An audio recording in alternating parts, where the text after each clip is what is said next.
as you rejoin us on America's Forum, J.D. Hayworth, John Bogman. John, I'm almost tempted to call this particular telecast our anniversary program, not for our milestone, but what, it's the 4th birthday of Obamacare, and now a horrible incident from a quarter century ago likewise transpired on this date. That's right. 24 years ago, Exxon Valdez, there was a crash, and of course, or 25 years ago, I should say, an important anniversary and a lot of lessons learned as a result of this. Let's talk about that a little bit more now, 25 years on. 11 million gallons of crude oil contaminated the shores of Alaska's Prince William Sound and leaked in to the Atlantic Ocean. The oil tanker, the Exxon Valdez, it had a collision with the Bly Reef there, and it damaged more than 1,300 miles of remote and pristine shorelines. 32 wildlife populations were in critical condition following the oil spill, and as of 2010, only 13 of the monitored wildlife populations have fully recovered. The spill caused over $300 million in economic harm to thousands of people whose livelihoods depend on commercial fishing. The largest oil spill in U.S. history is still in recovery mode after 25 years. Pockets of oil remain visible in the Sound. In some areas, oil can be found just by digging a few inches from the surface layer of sand. The coastline has changed drastically in appearance as well, and it's begun to flourish, though, with local fisheries resuming production. Many species affected by the disaster have grown to healthy numbers. There's some good news there, and have repopulated the waters. The Prince William Sound is still on its way to a full recovery, but some businesses say they have not been so lucky. The herring fishing industry is still at a loss from its 1989 levels, and it's unlikely that commercial herring fishing will return to parts of Alaska's coastline. The nation's greatest oil spill, an environmental disaster from an oil spill, marked a turning point in the prevention and response to such events. The Exxon Valdez accident sparked a change with safety as a first priority in the Oil Pollution Act of 1990. Oil cargo ships are now required to have double hulls as a safety measure in the prevention of oil leaks. Today, a collection of organized communities and online data systems allow immediate response to such disasters. New technologies also offer the ability to predict oil paths in real time and efficiently remove oil. And NOAA also continues its effort to recover Alaska's once pristine shoreline as well. And JD, we see this oil spill down near Houston as well.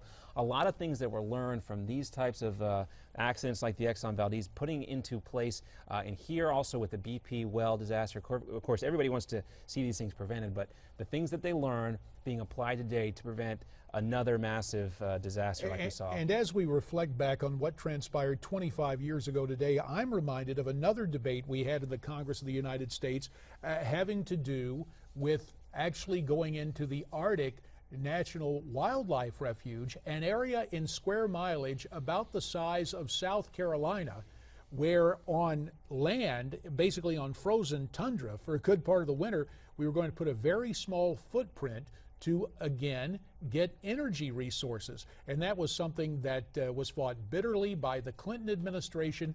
We worked very hard. The House of Representatives passed legislation, and we even shrunk the footprint, put into legislation how limited the footprint would be, to the point where you were looking at an area for oil exploration about the size of John Foster Dulles International Airport in Washington, D.C. But remember, the Arctic National Wildlife Refuge is the size of the state of South Carolina, so arguably a very small footprint. But the propagandizing that we were up against was remarkable. John, I remember my son, the baby of our bunch, coming back from kindergarten. He had a national publication for kids, and the pictures they had in that article, not any picture from the Arctic National Wildlife Refuge, but instead pictures of Glacier National Park and Mount McKinley. Nowhere near that area.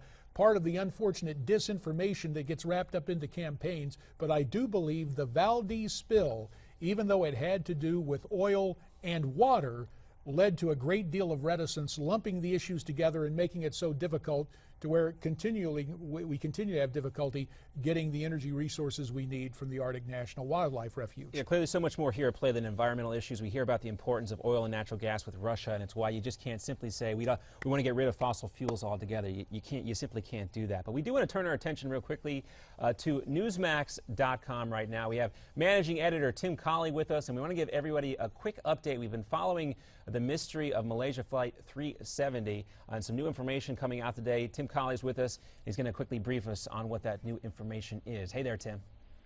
Hey guys, how you doing? We're doing Great, all thanks. right. Basically, what we're starting to get a little bit more detail. If you recall, this morning the Prime Minister of Malaysia came out and announced that they've now got data that shows almost certainly this plane flew into the most remote region of the Indian Ocean and disappeared, either crashed or it glided into wherever it landed on the ocean, and that was it.